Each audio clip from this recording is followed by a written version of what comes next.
സംസ്ഥാന ടെലിവിഷൻ പുരസ്കാരങ്ങളിൽ തിളങ്ങി 24-ഉം ഫ്ലവേഴ്സും. മികച്ച അവതാരകനടക്കം 2 അവാർഡുകളാണ് 24-ന് ലഭിച്ചത്. ഫ്ലവേഴ്സ് സംപ്രേഷണം ചെയ്ത സൂസു സുരഭിയും സുഹാസിനിയുമാണ് മികച്ച 2ാമത്തെ tele serial. 24 chief sub editor Prajin C കണ്ണനാണ് മികച്ച വാർത്താ അവതാരകൻ. പ്രഭാത വാർത്താ അവതരണത്തിനാണ് പുരസ്കാരം. വാർത്തയുടെ ആഴം ഉൾക്കൊണ്ടുള്ള അവതരണമാണ് പുരസ്കാരത്തിന് അർഹമാക്കിയത്. 15,000 രൂപയും പ്രശസ്തിപത്രവും ശില്പവും അടങ്ങിയതാണ് പുരസ്കാരം. ആന വനത്തിലേക്ക് കടന്നു. കണ്ടെത്താൻ 2 സംഘങ്ങളായി തിരച്ചിൽ.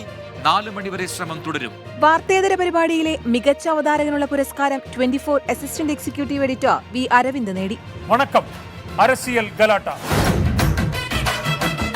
അരസിയൽ ഗലാട്ട എന്ന പരിപാടിക്കാണ് പുരസ്കാരം. ഇത് 2ാം തവണയാണ് വി അരവിന്ദിന് ഇതേ പരിപാടിക്ക് പുരസ്കാരം ലഭിക്കുന്നത്. തമിഴക രാഷ്ട്രീയത്തിന്റെയും സിനിമയുടെയും ആഴത്തിലുള്ള പഠനവും അവലോകനവും നടത്തിയ പരിപാടിയുടെ ആകർഷകമായ അവതരണമാണ് പുരസ്കാരത്തിന് അർഹമായത്. Tomorrow onwards, I am leaving Telecom Minister's office and rejoining my parent department, Railway.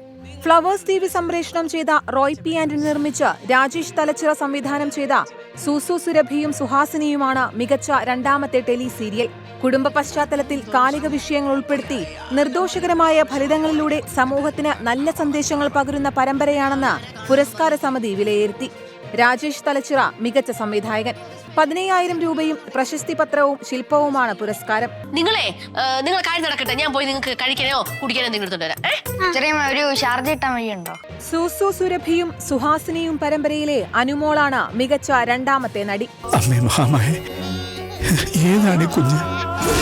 അമ്മേ ഭഗവതിയിലെ അഭിനയത്തിന് സീനു രാഘവേന്ദ്ര മികച്ച 2ാമത്തെ നടനായും നന്ദകുമാർ മികച്ച ഡബ്ബിംഗ് ആർട്ടിസ്റ്റായും തിരഞ്ഞെടുക്കപ്പെട്ടു. News desk 24.